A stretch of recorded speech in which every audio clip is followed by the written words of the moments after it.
Spring is sprung, the grass is riz. I wonders where the berries is. It's lovely to see the catkins. It's a really good sign of spring.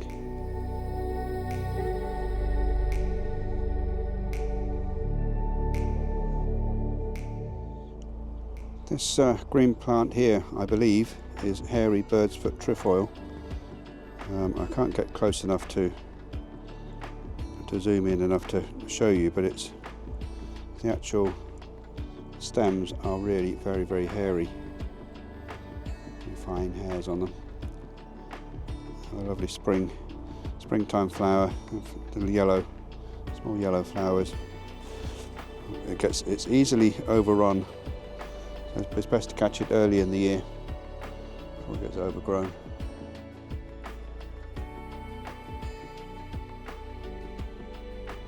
The usual story. Hear a crow giving the sort of harassing or alarm call, and you look around and you look around. You don't think about getting the camera, but he just flown over my head chasing a buzzard. And it's just gone over the hill, over there. Probably won't come back again. The camera ready all the time, Steve, a bit like your bins. That's lovely, isn't it? Lovely combination of waves and a robin singing. Beautiful. In a week or two, maybe a little bit longer, this little coombe here, it's always very wet, but on the far side there by the rocks, it's to be covered in primroses. It's always a delight to see the little violets. Beautiful things, beautiful colour, a lovely sort of splash of spring. And my first wild primroses of the year. Beautiful. Spring is a springing. So here we are.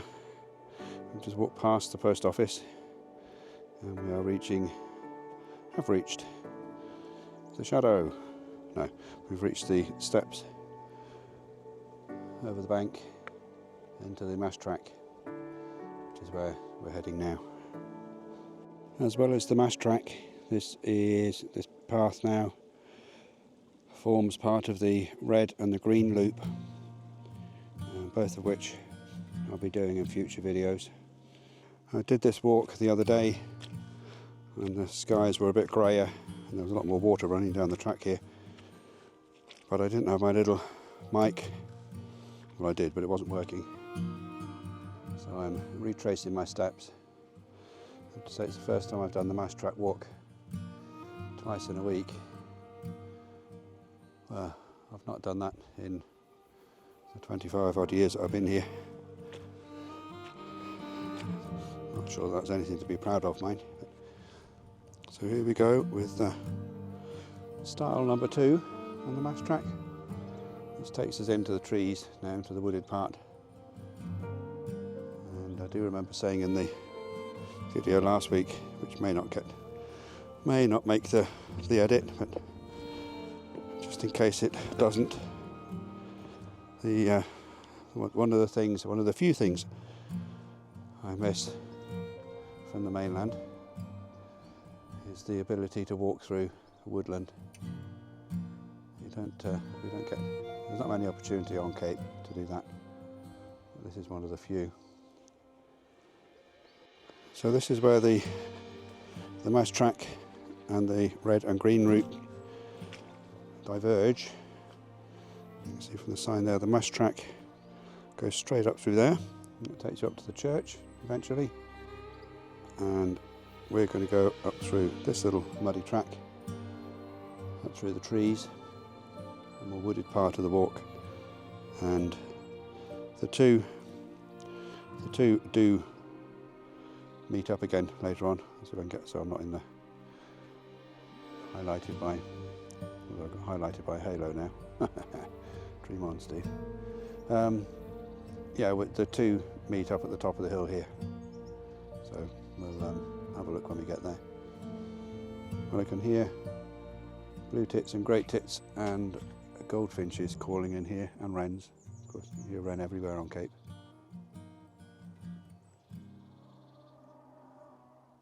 And bellowing cows. So this is still in the mast track. I've just walked into a blue tit territory because one of them's given some stick up there in the trees.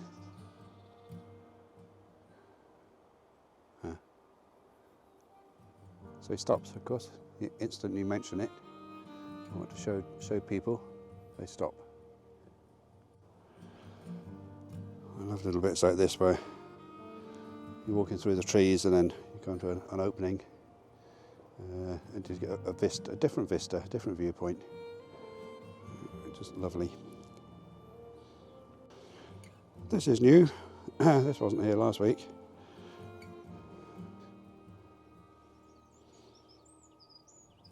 Not quite as big as the twig in the Crowbot narrowboat vlog that I follow. That's worth watching. It's a good laugh, and they're doing a good job.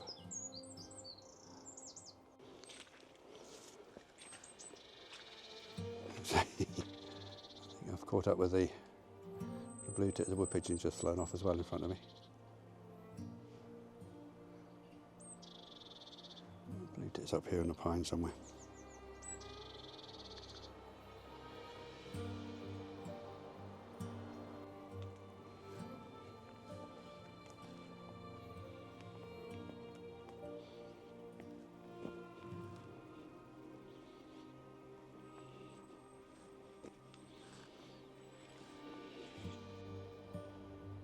I keep hearing gold crests calling, very faint.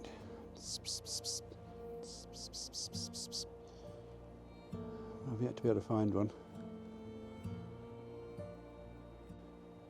I was on one of our weekend with the wardens a couple of years ago, and there was a young lad, 9 or 10 years old maybe, in the group.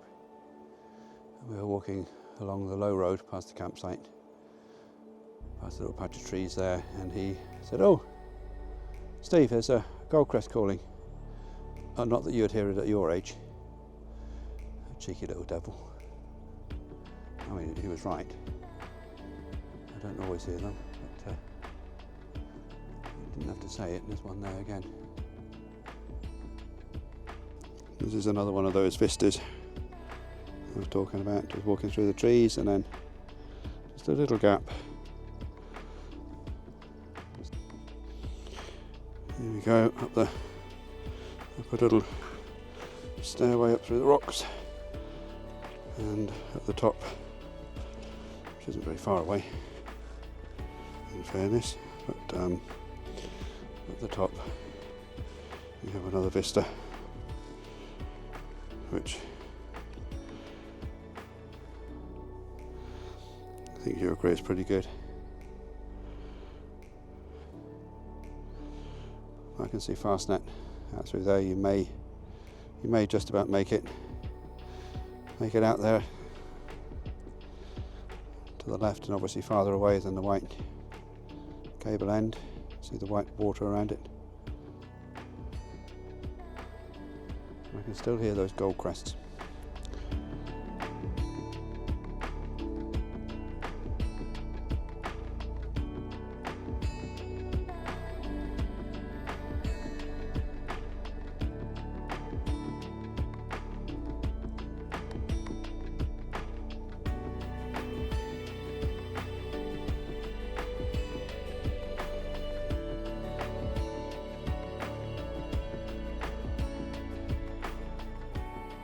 But last year, on one of our weekends with the warden, we brought the clientele, customers, birdies, pupils, whoever you want to look upon yourselves as, we brought them up here to listen for, and we actually heard young long-eared owlets calling for their parents, begging for food, doing their begging call.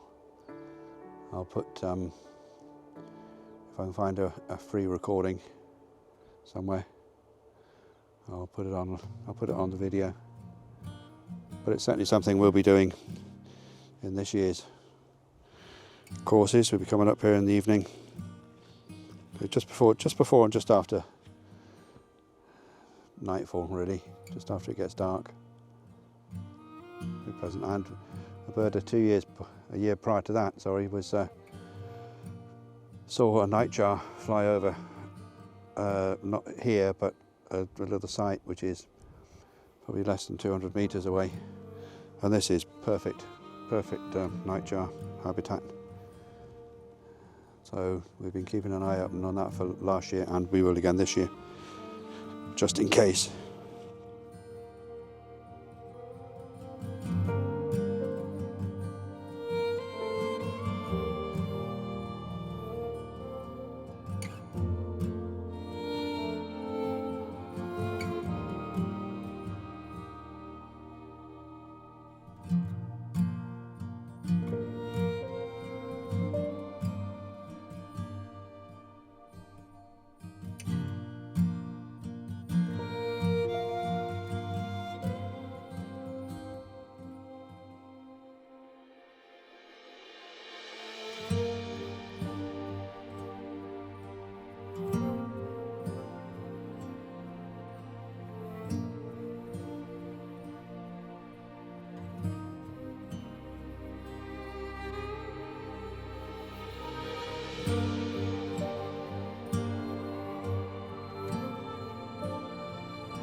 Just in case any of the other bird observatories in Britain are looking and have not been to Cape, this is the small half I'm looking at there, and we're only seeing half of it, of the island.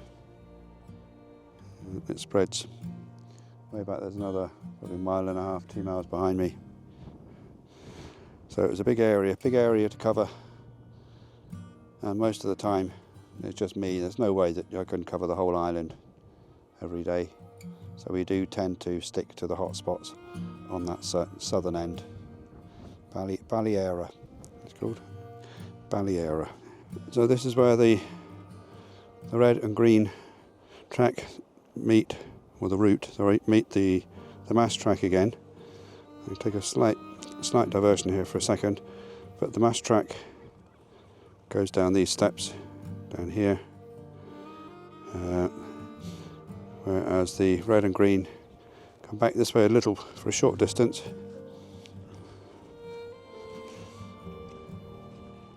It doesn't come far, and then they head down there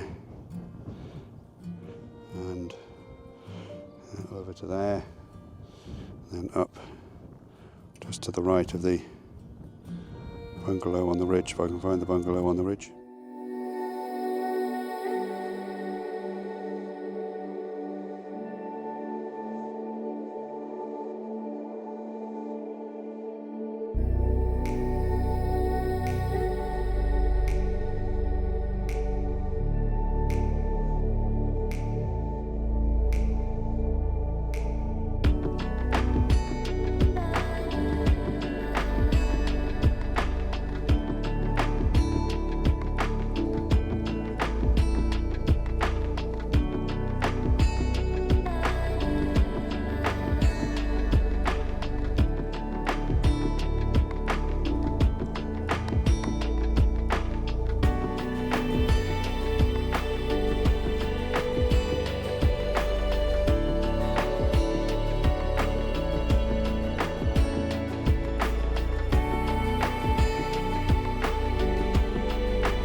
And here we are back on the road.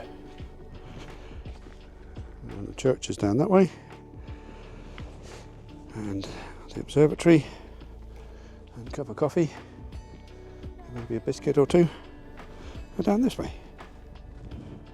But we didn't actually do that. I took a bit of a detour and decided to call down to the goat farm. So how old are the two that are down there? Well, the little ones? Shadow, the nanny got her name because it was Vanessa had birthed Shadow, and now Shadow's had twins. One of the twins, though, I went down to check before dawn, was on one side of the pen and shivering, so I just watched for 20 minutes and she's rejected it, so I had to bring that rejected twin up, and whilst Shadow's feeding and chained, we plug her on for the milk bar. Yeah. And I mean that's fine. We tried the bottle. Oh, here it comes. Actually, it's heard us talking about him, and he's looking a lot bouncier now. He's getting his full quota of milk. Yeah. He's so bouncy, I can't even find him. Where are you gone? But they're doing the old four-legged bounce like the lambs are at the moment. They're just at that age. Yeah. But I mean, it's fantastic for the kids this morning. The two-legged ones from the school. They were able to sit down and have this one on their lap. And, hello. They got to see, him feeding off his mum. He's a little cute, isn't he? By, hello, Jealous. You can see a lot bigger. Yes. And I actually saw her feed the big one and just kicked this poor little one away. But I think he'll survive. I think you've bitten off more than you can chew there, Sunshine. It's amazing. I've not actually even seen them try it this age. I mean, they shouldn't be doing that. They should be sure on their feet. They should be, yeah. Maybe they're a bit young. But that's the one that hadn't had any milk for 24 hours until I caught what was going on. So it's still. That doesn't appear to be any the worse for it. No. You put in a cattle lick because the sheep they can have a sheep lick, but sheep don't like copper, so there's no copper in the sheep lick. A minute bit. Yeah. So they're on a molasses cattle mineral lick. Ones that were asleep and they've left. And watch your head, because everyone bang. We have in here. That's why she's kept in. Oh, cute. Well, I suppose she could go out today, but... Just a single? Just a single, yeah. Well, just a single. Sorry, Mother, I didn't mean it like that. So then it was back up to the main road again, and then down the A1, as the bird watchers call it, the Loch of Orr, back to the bird observatory.